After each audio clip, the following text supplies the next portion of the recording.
Hey guys, timcast music producer Carter Banks here, wanting to wish you a Merry Christmas. We just signed our first artist to Trash House Records, and we have our first debut single coming out December 12th. Pre-save it on your favorite stream platform at trashhousechristmas.com. Support our work. She's burning out. I mean, it's one thing to talk about the Macrones in a way that can never be proven. Like, Bridget Macrone is a man. What's Bridget Macrone going to do? Like, drop trow on camera? Never going to happen. But she's gotten to the point where to one-up her narrative every day, it has to become increasingly crazier. So today, it's the U.S. military was involved. Like, sooner or later, this is the joke we made 10 minutes ago, sooner or later, it's going to go back to, like, Charlie Kirk traveled from the future to end his own, like some ridiculous, insane narrative. Literally now, because I criticized her, and she took issue with it, and then made up lies about me, she has tweeted... She put these in quotes. I want to make sure this is very clear to everybody. The shooting, in quotes, I guess technically you can call it a shooting fine, even though I reported intruders came in and a staff member opened fire on them, that I, quote, survived. I never said that word. I never said it in this context. That is not a real quote. And if you want to make the argument that she's using air quotes as it's meant to represent air quotes, it would imply that I'm dead. So I'm not dead. So survived in quotes makes no sense. I never said that word, never used it in reference to this. In December 22, was committed by my brother. She is outright saying there was a shooting that I claimed, I quote, survived, that my brother committed. This is psychotic.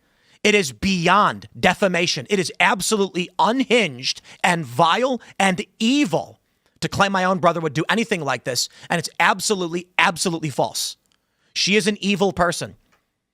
Now, what I can say is we do have this video. Probably shouldn't play it, but I'm going to play it for you.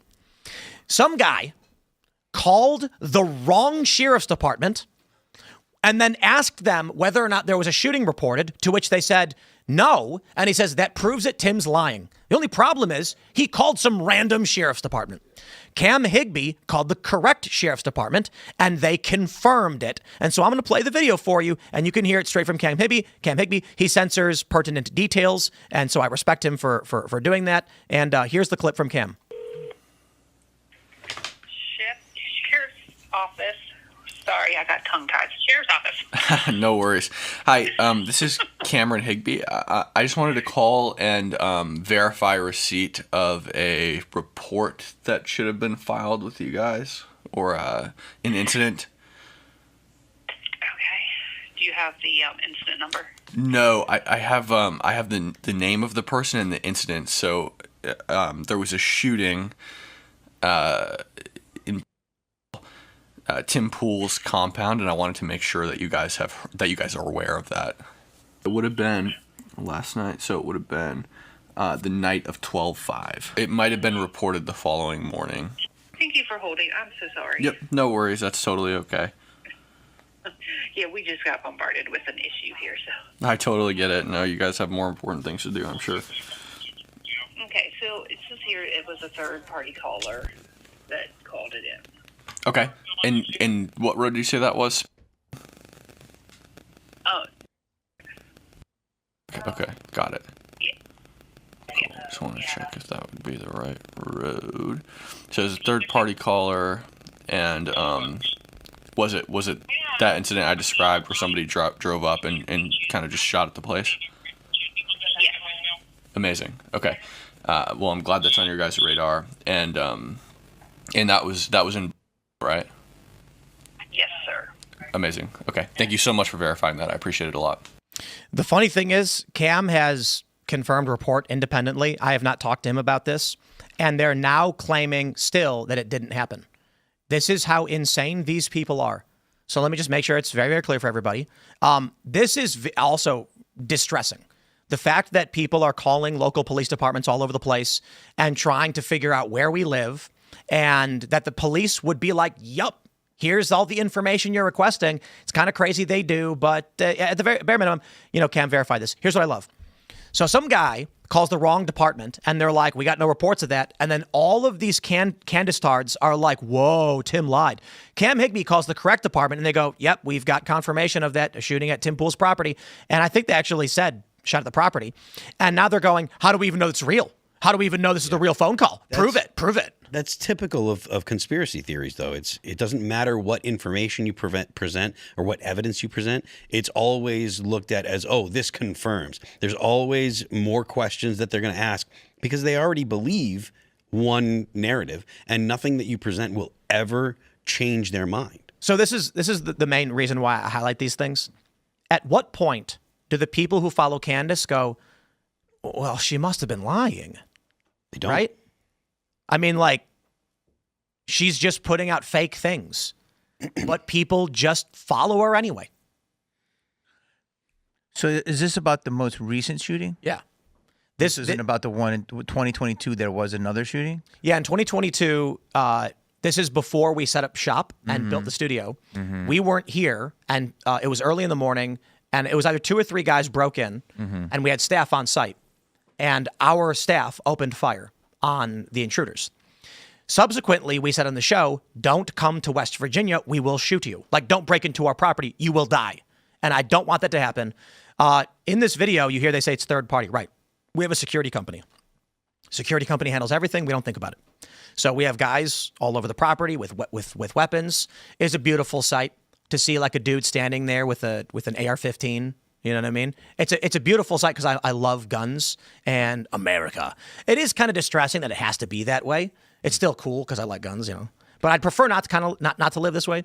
But so yeah, third party called in. The new lie they're using is why was it reported the following day? Because he said on the 5th, and the police report it's midnight. Like, these people don't understand this. The filing was around 2 a.m. Just after it happened. Our security team went on alert and called the police, and they were patrols.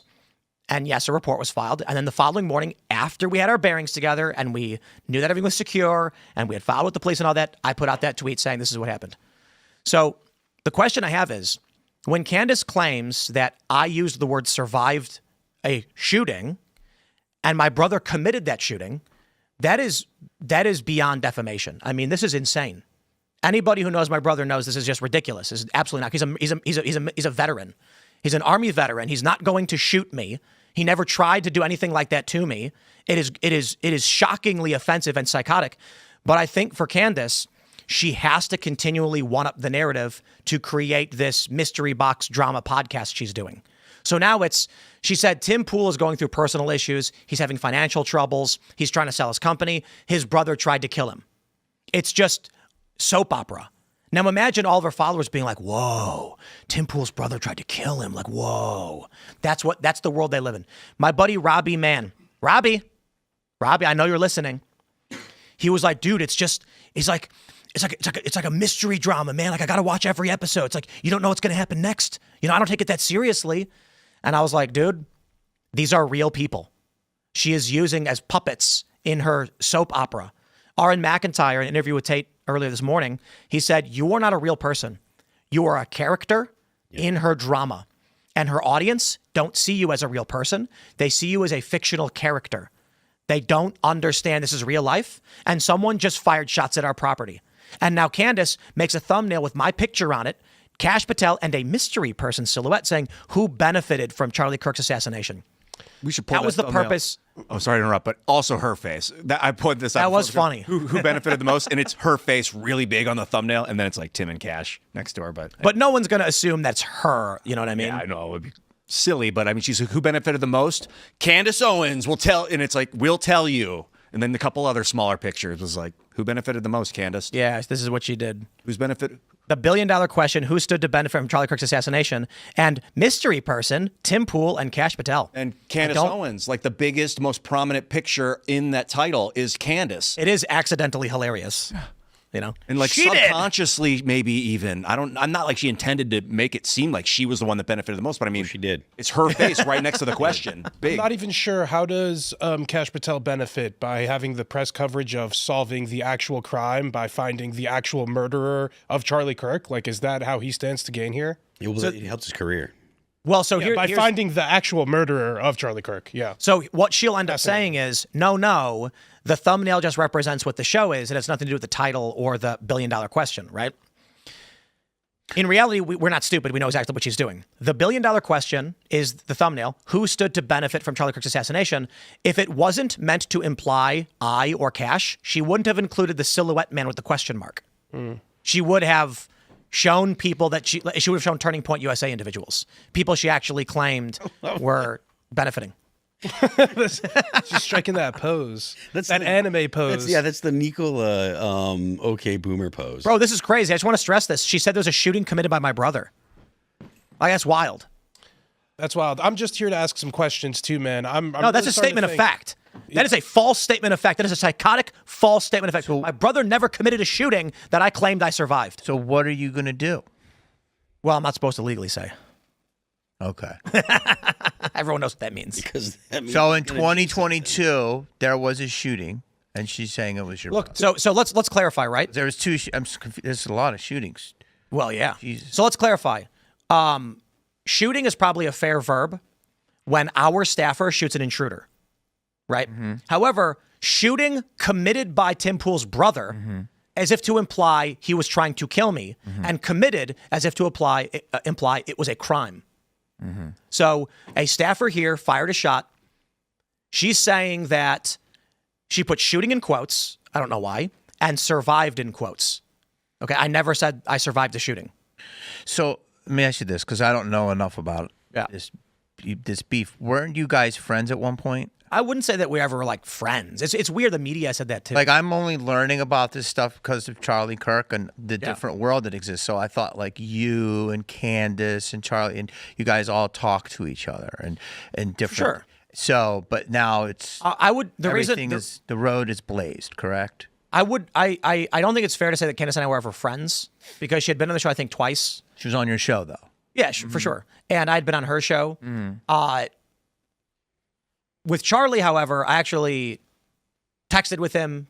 You know, I had his number, and I always try to be careful and say that it's tough because I don't want to be disrespectful. If I were to come out and say Charlie and I were not friends, a lot of our mutual friends would be very offended by that statement because like, what do you mean, dude? Charlie believed in you and he worked. Like, you guys teamed up. You were here at MFest. He texted you, but we didn't go golfing together. We didn't hang out. We didn't do anything like that. So with Candace, never talked to her. Booker booked her on the show. She came on the show. We talked. Said thanks for coming. Goodbye. It was professional engagement, right? Yeah. With Charlie, it was a little bit more than that, right? Like I would text him. I texted him about some stuff, and like I knew him. I knew Erica, and our team were also really good friends with his team and worked with them on a regular basis. So I always try to caveat that, which is kind of I think awful thing to do, but I think it's fair to say we're not drinking buddies. We weren't golfing or anything like that. But I think it would be hurtful to probably his friends and family if I said I wasn't friends with him, Yeah, but I think there's a combination of boredom, political disinterest, and fatigue that has created this world. And I do believe Candace Owens has a largely female audience, and now I'm going to be as offensive as possible as I can. Because someone pointed out to us, I think it was on the show, that Father Ripperger, you've probably never heard of him, but he's a very famous Catholic priest, exorcist. And we did a show with him about exorcisms. And he said, demons refer to themselves in the plural and the third person. So they say, we are legion, that's in the Bible. Demons refer to themselves as we and us. One of the things that you'll notice with a possessed person is they refer to themselves as we and us. Who else does that? Correct, Candace. That's right. Candace refers to herself in the third person. I'm not kidding. She tweets in the third person. This is not a joke. This is meant to be serious. I'm being half joking because I'm not a Christian when I say that she's a demon, but she does use the we and us when she refers to herself, but she also tweets in the third person. She had a tweet at me where she says to blame the pending 2026 midterm loss on Candace Owens is wrong or something like that. And I tweeted like, why is she referring to herself in the third person? That is another characteristic of demonic possession.